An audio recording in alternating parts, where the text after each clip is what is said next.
ये है कि राहुल गांधी ने हार पर अभी अभी ट्वीट किया है। राहुल गांधी ने क्या कहा है, मैं आपको पढ़ के सुनाता हूं। मध्य प्रदेश, छत्तीसगढ़ और राजस्थान का जनादेश हम विनम्रता पूर्वक स्वीकार करते हैं। विचारधारा की लड़ाई जारी रहेगी। तेलंगाना के लोगों का मेरा बहुत धन्यवाद।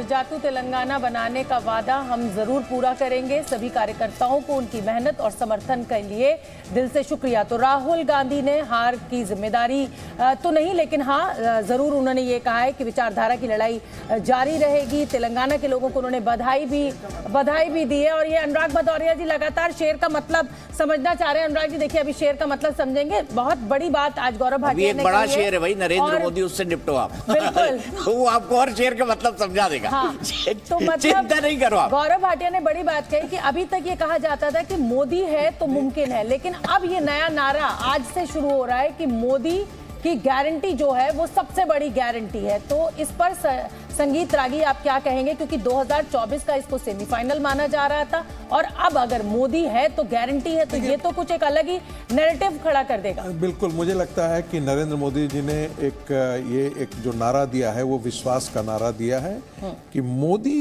की गारंटी है। मोदी जो कह रहा है वो करेगा।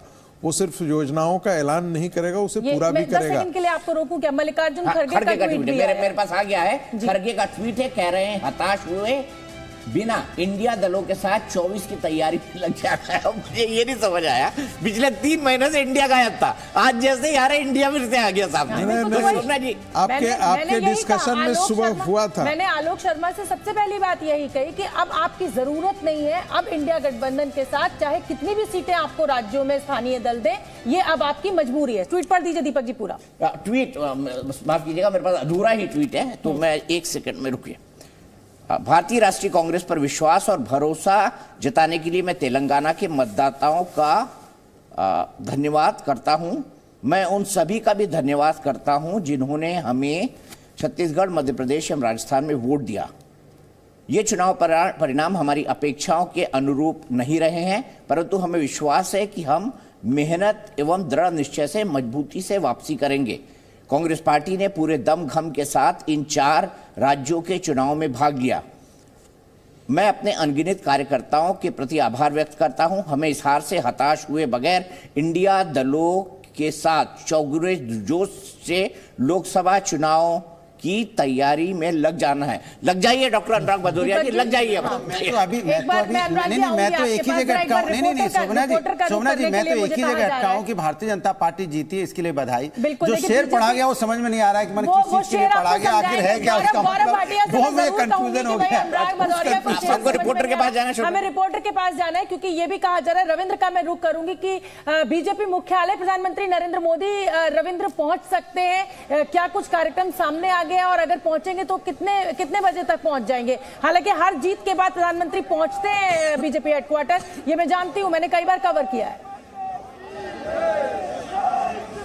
अब बिल्कुल अब से थोड़ी देर बाद 6:30 बजे का समय दिया जा रहा है कि प्रधानमंत्री नरेंद्र मोदी यहां पर आएंगे और जो कार्यकर्ता यहां बड़ी संख्या में आए हुए हैं, उनके जीत के जश्न में प्रधानमंत्री खुद शामिल होंगे और उसके बाद प्रधानमंत्री कार्यकर्ताओं को संबोधित भी करेंगे।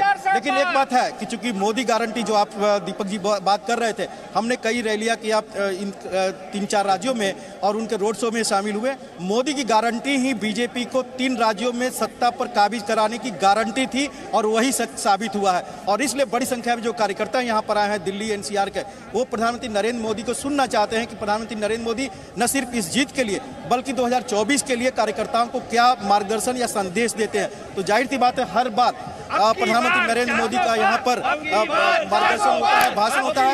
एक बात मैं जो कार्यकर्ताओं से भी सुनता, क्या मोदी की गारंटी ही सत्ता के 3 स्टेट जैसा आया ना, ये अब की बार 400